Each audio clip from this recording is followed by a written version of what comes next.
Law number 1 of the 11 laws of systems thinking according to Peter Senge.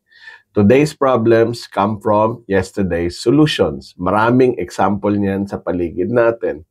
Yung mga sasakyan ay solution, made transportation faster, but it also created problems, new problems like traffic.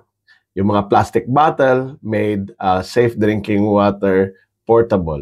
Pero ngayon, meron na tayong plastic pollution. So example yan ng mga bagay na madali nating nakikita sa ating kapaligiran. Posible ba na tayo ay nagki-create din ng mga solutions na nagkakaroon ng implication or side effect? Quick fixes often lead to unforeseen challenges.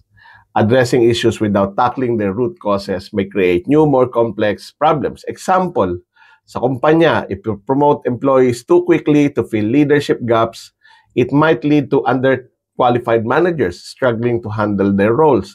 Or you hire new employees without training them, nagkaroon ka ng tao, nagagawa ng trabaho. Unfortunately, yung tao na yun hindi well-equipped to perform the job. So, ano ang lesson dito?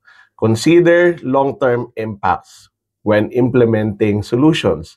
Address underlying issues for sustainable results.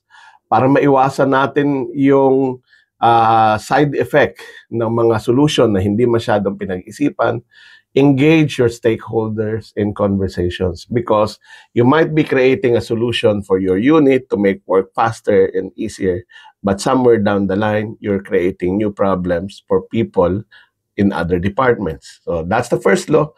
Today's problems come from yesterday's solution. I hope this helped. Abangan ninyo yung 10 other laws of systems thinking.